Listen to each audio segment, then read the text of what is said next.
చిన్నప్పుడు చాలా కలలుగానే ఉంటారు. నేను పెద్ద అయితే అలా అవ్వాలిరా, అరే పెద్ద అయ్యాక అలా అవ్వాలిరా అని చెప్పేసి. సో మీ చిన్నప్పుడు మీరేం కలలు కన్నారు అలా? నేను చాలా అనుకున్నా అండి. అదే నేను సెవెంత్ ఎయిత్ ఉన్నప్పుడు ఐపీఎస్ కావాలనుకున్నా. ఈయన ప్రవీణ్ కుమార్ అని సార్ ఉంటాడు, రిటైర్డ్ ఐపీఎస్ ఆఫీసర్. తను చూసి ఐపీఎస్ కావాలనుకున్నా. తర్వాత ఏజ్ పెరిగటం కొద్దికి పవన్ కళ్యాణ్ ఇన్స్పైర్ అయ్యి, అబ్దుల్ కలాం ఇన్స్పైర్ అయ్యి, డాక్టర్ బాబాసాహెబ్ అంబేద్కర్ ఇన్స్పైర్ అయ్యి నేను ఒక రాజకీయ నాయకుని కావాలనుకున్నా. సో నిజంగా తర్వాత 100% ఒక రాజకీయ నాయకుడు కావాలి అనే ఉద్దేశంతో ఎడ్యుకేషన్ మినిస్టర్ కావాలని నాకు చాలా ఇంట్రెస్ట్ అనుకున్నాను అలా. మరి ఇప్పుడేం చేస్తున్నారు? అయ్యారా? మరి మీ డ్రీమ్ని ఫుల్ఫిల్ చేసుకున్నారా? సో అయ్యానంటే చెప్పలేం కదండి. సో నేను అదే ప్రాసెస్లో ఉన్నా. ఇప్పుడైతే ప్రస్తుతానికి అయితే నేను విప్రోలో జాబ్ చేస్తున్నా. బీటెక్ అయిపోయింది. సో లాస్ట్ టైం ఎలక్షన్స్లో మన బర్రెలక్కకి సపోర్ట్ చేశాను. అట్ ద సేమ్ టైం మా ఎమ్మెల్యే కూడా చేశాను. చూద్దాం, ఇంకా టైం ఉంది కాబట్టి. యాక్చువల్ లాస్ట్ నాకు ఏజ్ లేకుండా 24 ఉండాలి ఏజ్ ఎమ్మెల్యే కంటెస్ట్ చేయడానికి. సో నేను ఆ ప్రాసెస్లో ఫెయిల్ అయ్యానన్న ఉద్దేశంతో నేను వెనకడిగేశాను. ఈసారి జరగబోయే జెడ్పీటీ సెలక్షన్లో పాల్గొనబోతున్నాను. సో చాలామంది యూత్ కూడా అట్లానే చదువైపోయిన వెంటనే గవర్నమెంట్ జాబ్స్ ప్రిపేర్ అవ్వటం కానీ, లేకపోతే ప్రిపేర్ అయ్యి ఆ ఎగ్జామ్స్ రాస్తూ ఫెయిల్ అవ్వటం కానీ, అప్స్ అండ్ డౌన్స్ చాలా చూసి ఉండుంటారు కదా. సో మరి సడన్గా ఇప్పుడు మీరు విప్రో అంటున్నారు, మరి ఓ పక్క అదంటున్నారు, ఏంటి మరి? యాక్చువల్గా విప్రో అనేది నా బతుకు తెరువు కోసం అండి. నేను బతకాలి కాబట్టి, నాకు జాబ్ శాలరీ రావాలి కాబట్టి ఇది. కానీ నాకు ప్యాషన్ ఏంటంటే పవన్ కళ్యాణ్ లాగా ఒక సీఎం, డిప్యూటీ సీఎం ఎలా అవుతాడో, అంటే ఏదో సీఎం అని కాదు, ఒక నిజాయితీ నిక్కస్ అనే లీడర్ ఎలా ఉండాలి అనేది ఉద్దేశంతో.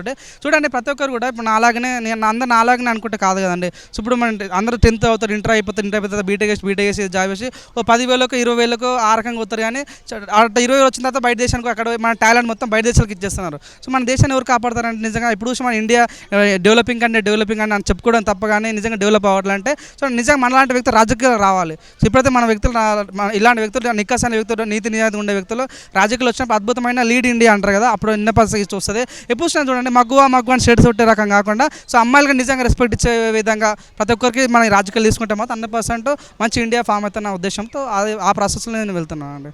కొంతమంది బాగా చదువుతారు, ఇంకొంతమంది అస్సలు చదవరు. కానీ చదవని వాళ్ళు కూడా ఈరోజు రాజ్యాలను ఏలుతున్నారు. అంటే అలాంటివి కూడా మనం చూసాము. మరి అలాంటి వాళ్ళకి ఎందుకు కొంతమంది ఇప్పుడు అరే వాడు మొద్దురా, వాడు చదవడరా అని చెప్పి చిన్నప్పటి నుంచి కొట్టుకుంటూ తీసుకొస్తారు. ఎగ్జామ్స్లో కూడా పాస్ అవ్వడు. కట్ చేస్తే వాడు ఇప్పుడు మంచి స్టేజెస్లో ఉంటారు. ఫస్ట్ బెంచెస్ ఎలా ఉంటారంటే వాళ్ళు ఇంకా జాబ్స్ తెచ్చుకోకుండా స్టిల్ వాళ్ళు స్టక్ అయితేనే ఉంటారు. వాళ్ళకి వీళ్ళకి డిఫరెన్స్ ఏంటి? అండ్ సిట్యుయేషన్ మీరు ఎలా కన్వర్ట్ చేస్తారు మాకు?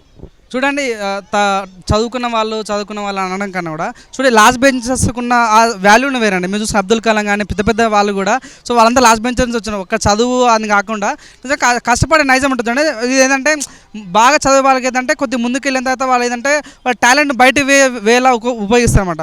ఇక్కడ ఏంటంటే వీళ్ళు ఒక ఓన్గా బిజినెస్ పెట్టుకోవాలి. మన రతన్ టాటా కానీ, సో వీళ్ళ అంబానీ కానీ వీళ్ళైతే ఒక బిజినెస్ ఫీల్డ్ వెళ్ళిపోతారు అనమాట. సో నేను అవునన్నా కాదన్నా వీళ్ళకి ఏంటంటే బ్యాక్ బెంచెస్కి బాగా నాలెడ్జ్ బాగా ఉంటుంది, ప్రపంచం చదివేస్తారు. వీళ్ళు ముందు బెంచెస్ వాళ్ళు పుస్తకాలు చదవడం వల్ల సో వాళ్ళ పుస్తకాలను పొంటే వెళ్తారు. సో బ్యాక్ బెంచెస్ చదువుకున్న వాళ్ళు, డల్ ఉన్న వాళ్ళు ప్రపంచం చదివి ఎక్కడ దొరికితే ఎక్కడ దొరికొస్తారు, వాళ్ళకి ఉన్న మార్క్స్ చూపించుకుంటారు అనమాట. సో వీళ్ళు ఏంటంటే చదువుకున్న వాళ్ళు చదువుతారు, ఒక సాఫ్ట్వేర్ జాబ్ చేస్తారు, వేరే కింద పనిచేస్తారు అనమాట. వాడి నాలెడ్జ్ మొత్తం వీడిపోయి వాడి కష్టం మొత్తం వీడు కష్టపడతాడు. ఇక్కడ బ్యాక్ బెంచెస్ ఏదంతా వీడి కష్టాన్ని ఉపయోగిస్తాడు, వీడే సొంతంగా డెవలప్ అవుతాడు. సో వీడే నెక్స్ట్ చదువుకుని జాబ్ ఇస్తాడు. సో ఈ రకంగా ఇప్పుడు జరుగుతున్న సిచ్యువేషన్. సో నా రిక్వెస్ట్ ఏంటంటే నిజంగా బ్యాక్ బెంచెస్కి మనం ఒక రెస్పెక్ట్ ఇచ్చి దాన్ని వాళ్ళకి ఎంకరేజ్ చేస్తే మాత్రం నిజంగా మరో అబ్దుల్ కలాం మాట్లాడిన కలం కలగానం పోయి ఉంటే కలాం అయ్యేవాడు కాదు. సో నిజంగా మన బ్యాక్ బెంచెస్కి చాలా మంది సపోర్ట్ ఇవ్వరు. నువ్వు బ్యాక్ బెంచెస్ అది అని చెప్పి పవన్ కళ్యాణ్ కూడా అసలు బ్యాక్ బెంచర్ డిప్యూటీ సీఎం అయ్యారు. సో నిజంగా మీరు చాలా మంది చూసుకోండి, బ్యాక్ బెంచెస్ ఆడతా రియల్గా ఫ్యూచర్ సిటిజన్స్ అన్నమాట వాళ్ళు. 100% వాళ్ళని ఎంకరేజ్ చేస్తే మాత్రం నిజంగా దేశాన్ని ఒక ఊపే సత్యంలో బ్యాక్ బెంచెస్ అండి. సో నేను ముందు వేచి వాళ్ళని ఇన్సల్ట్ చేయలేదు, టాలెంట్ వాళ్ళకి చదువుకునే వాళ్ళకి డిస్కరేజ్ చేస్తలేదు. సో బ్యాక్ బెంచెస్ వాళ్ళు సపోర్ట్ ఇస్తే మాత్రం నిజంగా చాలా అంటే చాలా బాగుంటుంది. దేశాన్ని వెళ్ళే చాలా మంది కూడా బ్యాక్ బెంచెస్ వచ్చిన వాళ్ళే. సో నేను కూడా చాలా ప్రౌడ్ చెప్తాను, I'm also back bencher. 100% back benches ఎప్పటి ఇండియాని ముందు తీసుకెళ్తారు, వాళ్ళే నిజంగా పిల్లర్స్గా మారే ఛాన్స్ ఉంటుంది.